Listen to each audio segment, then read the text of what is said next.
Salut les amis, c'est Ludo, j'espère que vous allez bien. On se retrouve aujourd'hui dans une nouvelle vidéo et il va s'agir d'un update lecture.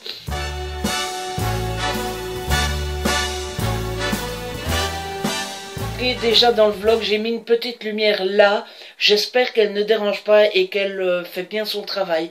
Il faut juste savoir que je vis dans une maison assez sombre. Il n'y a pas de pièces chez moi très claires, très lumineuse, etc. À part ma cuisine, mais je pense que ça ne vous plairait pas trop une vidéo avec mon évier derrière. Ça n'a pas beaucoup d'intérêt. Donc il faut faire avec les moyens du bord. J'ai pas de lumière artificielle, etc. Donc j'ai mis cette petite lumière-là en plus, etc.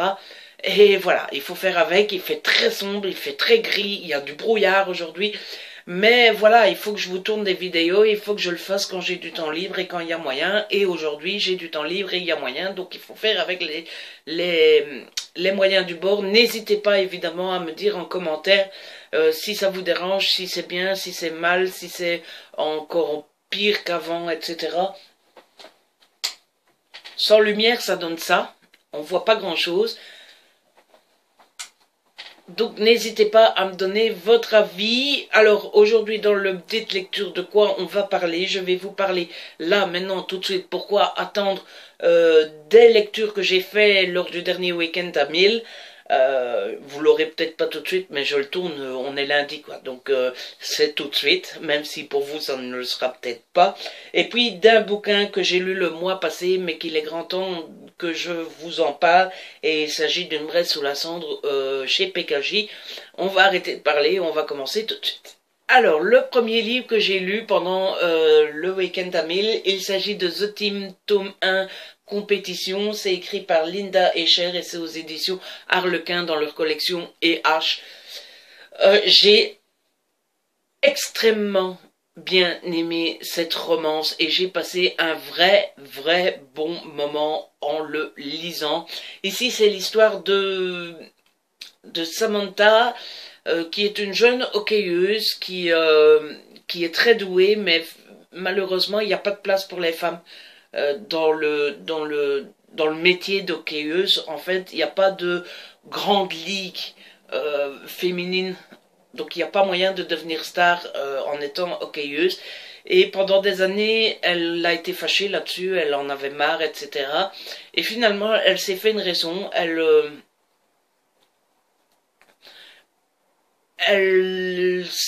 a bien compris qu'elle devait faire une pause, enfin, de mettre sa carrière de hockeyeuse sur le côté, et voilà. Sauf que elle ne veut pas laisser le hockey complètement sur le côté parce qu'elle aime trop ça. Et donc elle cherche des moyens de rester dans le métier sans y être vraiment. Donc il y a devenir coach ou devenir coach ou autre chose, et finalement elle choisit de faire des études comme dans la psychologie du sport. De l'autre côté, on a Dylan Riley, qui est un jeune hockeyeur très prometteur, pour lequel la carrière va très bien et il réussit assez bien. Et il est justement sur le point d'avoir un gros contrat dans l'équipe où il joue. Voilà, ça c'est le décor général. Entre les deux personnages, en fait, ils vont se rencontrer, ils se connaissent déjà, en fait, mais ça part d'un pari. Et puis, au fur et à mesure, ils vont se retrouver à coucher ensemble. Sauf que Samantha n'aime pas lâcher prise parce qu'elle sait qu'elle va devoir partir bientôt, etc. Donc, elle le prévient tout de suite, c'est un coup d'un soir, comme ça, du sexe et rien d'autre. Et Dylan va accepter, ils vont donc coucher ensemble. Samantha est satisfaite, elle a eu son coup d'un soir, etc. Elle est contente, elle sait qu'elle ne reverra plus Dylan, sauf que c'est pas aussi simple que ça.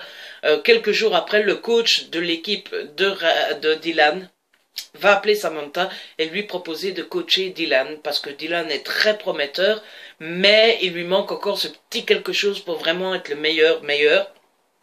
Et Samantha va accepter, et voilà, l'histoire commence. J'ai beaucoup aimé les personnages qui, pour moi, sont ce qui fait que cette romance est réussie. Ils sont d'une choupitude, ça se dit pas, mais moi je le dis. Ils sont d'une choupitude et d'une mignonitude trop mignonne. C'est... Voilà, ils sont trop beaux. Euh, Ça se passe dans le Minnesota.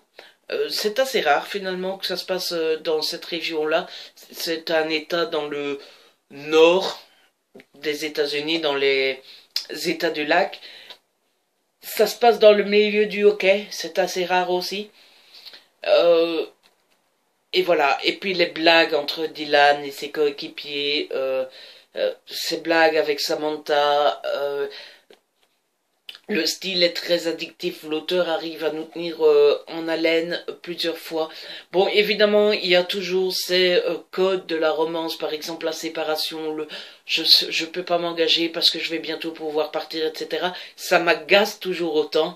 Mais bon, voilà, c'est un des codes de la romance et il y aura jamais de romance sans ce code-là, donc il faut s'y faire. Et finalement, j'ai trouvé qu'ici l'auteur ne s'y accroche pas trop longtemps. C'est-à-dire qu'il y a la séparation, mais on n'en fait pas tout un drame, elle ne dure pas trop longtemps, et surtout, il faut pas des plombes pour qu'ils se remettent ensemble, etc. Donc j'ai beaucoup aimé. Ce qui m'a surpris, c'est la fin, parce qu'en général, ça va être une trilogie. Hein. Ici, c'est le tome 1, tome 2, tome 3. Ce qui m'a le plus surpris, finalement, c'est le fait que... Euh, c'est le fait que ça se termine pas sur un cliffhanger où ils sont séparés, où tout va mal et où on est au bord du précipice. Non, finalement, ça se termine de manière assez, je voudrais pas en dire trop non plus, ça se termine bien. Et finalement, au début, on se dit, mais merde alors. Bah, il n'y a aucun intérêt à lire le tome 2, c'est peut-être ce que vous pensez. Mais finalement, si, ça marche parce qu'on est encore plus curieux finalement de se dire oh tiens, mais qu'est-ce qu'elle va nous lâcher dans le tome 2. Donc voilà, j'ai regardé, le tome 2 sort au mois de janvier et j'ai vraiment hâte, encore plus que d'habitude. Si vous aimez les romances, je vous la conseille fortement, vous passerez un très bon moment grâce à ce livre. Ensuite, j'ai lu Rouge Bonbon de Cathy Cassidy aux éditions Nathan. C'était une épreuve non corrigée qui est parue le 6 octobre. Pour la couverture définitive, on va appeler Serge. Merci. Alors, ici, c'est l'histoire de Scarlett qui a 12 ans et elle va mal. Voilà, elle n'est pas heureuse, ses parents ont divorcé, ça ne va pas à l'école, elle en a marre de l'école, elle se fait renvoyer d'école en école en école. Et sa mère lui pardonne toujours jusqu'au jour où elle en a marre. Elle dit écoute, j'ai tout essayé avec toi, ça se voit que ça ne marche pas, on va essayer autre chose, je t'envoie vivre chez ton père. Sauf que là c'est le drame, puisqu'elle déteste son père, elle n'a jamais pardonné à son père le fait qu'il a quitté sa mère pour une autre. Et donc pour elle, son père c'est un traître, c'est un salaud, et non quoi, il est hors de question d'aller vivre chez son père, mais elle a 12 ans, elle n'a pas le choix. Voilà, ça c'est le pitch de départ de Rouge Bonbon. Alors, qu'est-ce que j'ai pensé de ce livre? J'ai aimé, j'ai passé un bon moment. Maintenant voilà, c'est de la jeunesse, c'est... Je vais pas dire que c'est inintéressant ou que c'est pas bien ou que voilà, mais ça n'a rien de transcendant. Voilà, c'est chouette, c'est un bon moment passé, c'est assez amusant de lire ça entre deux gros pavés ou entre deux thrillers, mais c'est pas non plus l'histoire du siècle qui va vous waouh. Donc voilà, j'ai beaucoup aimé le personnage de Scarlett. Qui est vraiment rebelle jusqu'au bout, ou en tout cas elle veut faire croire qu'elle est rebelle. Finalement elle se croit rebelle, mais elle est assez drôle. J'ai beaucoup aimé le message qu'il y a derrière, mine de rien, parce que les parents se divorcent, et parfois ça se passe bien, mais parfois il y a des parents qui ne se rendent pas compte du mal que ça fait aux enfants. Ils se rendent pas compte de ce que ça fait à un enfant d'être trimballé d'un côté ou de l'autre. Et voilà, là c'est un des exemples qu'il peut y avoir. Hein. Je ne dis pas que tous les divorces se passent mal, je sais qu'il y a beaucoup de divorces qui se passent très bien. Mais voilà, les personnages secondaires, la petite sœur, la petite demi-sœur ou la demi-petite sœur, La petite demi-sœur de Scarlett est très amusante. Vous savez, c'est le genre de sœur un petit peu trop expressive qui court dans tous les sens, qui crie, qui fait «Ouah, c'est génial» et tout ça.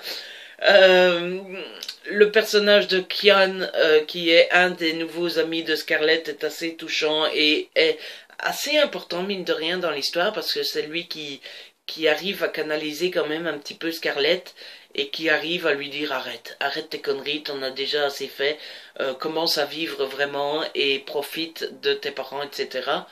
J'ai assez bien aimé Claire, la belle-mère de Scarlett, qui elle aussi arrive à la canaliser et à la garder calme. Donc voilà, un bon moment sans plus, mais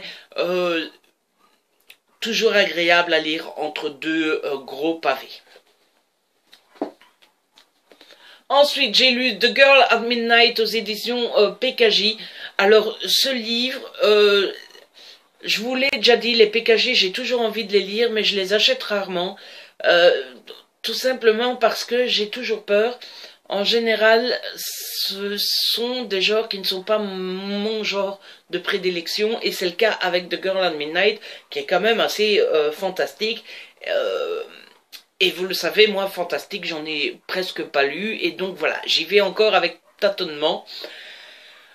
Ici, c'est l'histoire, c'est assez compliqué aussi, hein. C'est deux clans qui s'affrontent, les Avicennes et les Dakarins, c'est comme ça. Et en fait, ces deux clans se détestent cordialement, ou en tout cas ne s'apprécient pas, et c'est la guerre. Et il y a une croyance, qui est une croyance pour certains, et pour d'autres qui est une réalité, comme quoi il y aurait une personne qui s'appelle l'oiseau de feu, et seule cette personne pourrait apporter la paix. Voilà. Évidemment, les deux clans veulent retrouver cet oiseau de feu avant l'autre, et donc voilà, c'est la quête de l'oiseau de feu entre le clan des hommes dragons et le clan des hommes oiseaux. Voilà. J'ai adoré. Voilà, c'est... Franchement, si le fantastique est toujours comme ça, je crois que je vais m'y mettre. J'ai passé un très bon moment. J'étais sceptique avant de m'y mettre quand même, parce que je me suis dit, moi, une quête pour l'oiseau de feu, entre des hommes dragons, des hommes oiseaux et machin, bidule, qu'est-ce que c'est que cette soupe? Et finalement, bah, ça s'est fait. Ça se lit très vite, comme toujours avec PKJ. C'est très addictif, c'est un vrai page turner. J'ai adoré le personnage d'Echo qui est très amusant pour moi. C'est une petite gamine qui a 12 ans, je pense, 12 ou 13 ans. Et tout le monde la traite comme une gamine, tout le monde dit oui c'est ça, papa tais-toi, petite gamine, etc. Et finalement ça marche bien, elle en a, hein, cette gamine, elle se laisse pas faire, elle part à la guerre et elle dit aux autres, suivez-moi ou fermez-la et foutez-moi la paix. J'ai adoré le personnage de Caius qui est le prince dragon déchu.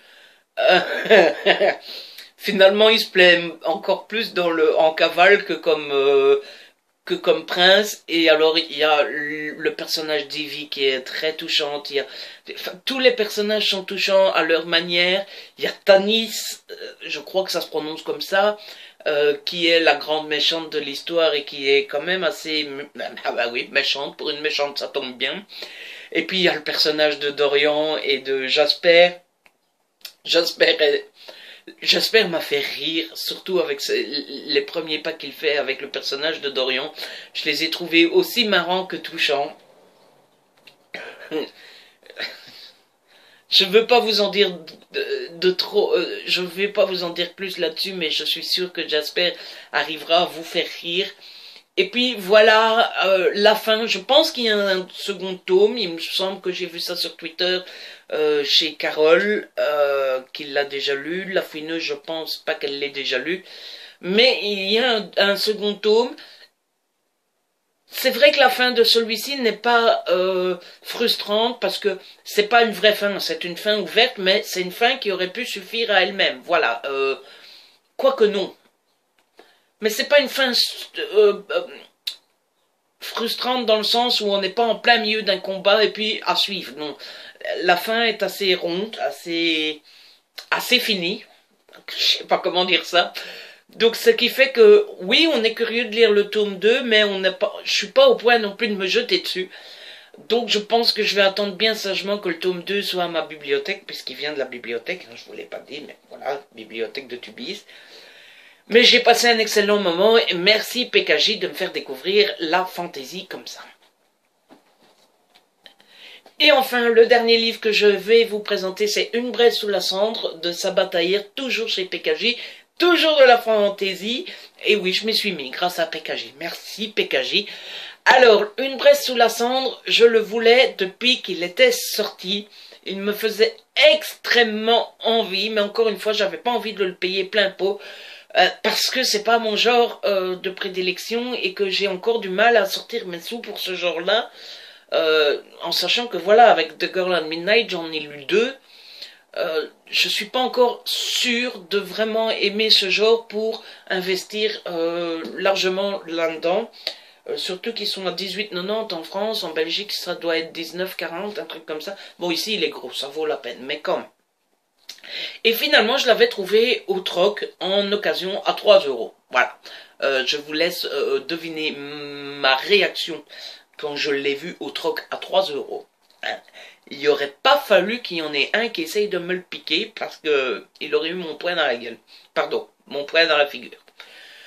Donc, qu'est-ce que j'ai pensé d'Une braise sous la cendre? J'ai adoré. J'ai plus qu'aimé. J'ai pas le coup de cœur, non. Il m'a manqué cette petite flamme, notamment cette petite vitesse en début dans le premier quart, mais bon, c'est un tome 1, il faut installer les choses. En parlant d'installer les choses, j'ai trouvé que l'auteur était très addictif, en tout cas son style est très addictif. Elle arrive à poser les choses rapidement, à poser sa mythologie assez rapidement, assez clairement aussi, parce que la mythologie est quand même assez développée et assez complexe, mine de rien. J'ai adoré le fait, ce sentiment, cette impression qu'on n'a que personne, mais vraiment personne n'est à l'abri de quoi que ce soit. Voilà, quand on lit ce livre-là, on a l'impression que tout est possible, même pour les personnages principaux. L'auteur n'a vraiment pas peur de leur faire vivre des malheurs, de leur faire vivre de la douleur, de leur faire vivre des mauvais moments, mais c'est ce qui donne vraiment le sel de ce bouquin. J'ai adoré les personnages aussi, notamment Elias qui vit depuis toujours dans l'Empire, qui a été élevé par l'Empire et qui a été élevé comme un soldat, sauf qu'il n'est pas du tout d'accord avec ce que fait l'Empire et avec, comment on appelle ça, avec ses codes et ses us et coutumes, et qui, on sent, voilà, il était prêt, non, je vais pas en dire, mais on sent qu'il y a quelque chose là en dessous.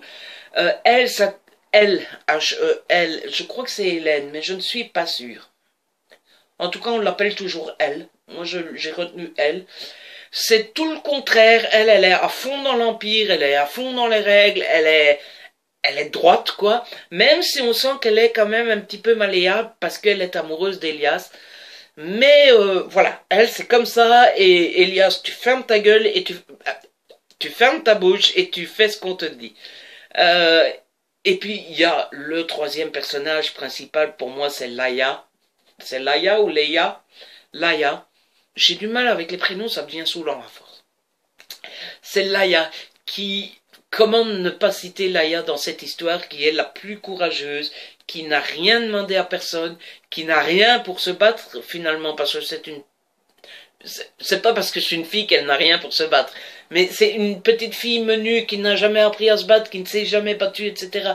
Et elle est d'un courage extraordinaire. Moi j'ai adoré ce personnage-là. J'ai adoré évidemment les grands méchants. Dans toute grande histoire il y a des grands méchants, et ici il y en a. Qu'est-ce que j'ai aimé, détesté l'Empire, la commandante Marcus, etc.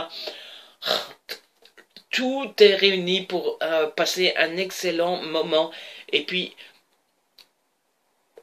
on sent que l'histoire est assez sombre finalement, mais c'est contrebalancé par cette histoire d'amitié qu'ils ont ensemble, cette histoire de l'amour qui est entre Elias et elle, Laia qui est quand même attirée par Elias, cette façon qu'a Elias d'aider, d'être prévenant finalement quand il l'a décidé. J'ai adoré tout ça. Franchement, je vous le conseille fortement. Vous passerez un excellent moment avec ce bouquin. Et puis la fin, je vous raconte pas la fin, le cliffhanger de malade qui vous laisse là. Ah, mais non, pas maintenant, pas maintenant. Donc franchement, je crois que finalement, j'ai bien fait de le laisser dans ma palle aussi longtemps, puisque le tome 2 est sorti, ou va sortir, on est le combien aujourd'hui, le 14 novembre. Est-ce que le tome 2 est déjà sorti? Ou en tout cas, il va bientôt sortir. Et je crois que je vais me faire un peu de mal, je vais attendre avant de lire le tome 2, et je crois que je vais m'offrir le tome 2 pour Noël. Comme ça, je crois que je vais me faire deux ou trois soirées, une Bresse sous la Cendre, tome 2 pour Noël, parce que j'ai vraiment, vraiment adoré ce roman. Voilà, c'est avec ce livre qu'on clôture cet update. J'espère qu'il vous aura plu. J'espère que la luminosité n'a pas posé trop de problèmes. De toute façon, je vous l'ai dit au début de vidéo, n'hésitez pas à me dire ce que vous en pensez. Likez, partagez si vous avez aimé. Abonnez-vous, ça fait toujours plaisir et c'est gratuit. On se retrouve très vite pour une nouvelle vidéo. D'ici là, prenez soin de vous et de ceux que vous aimez.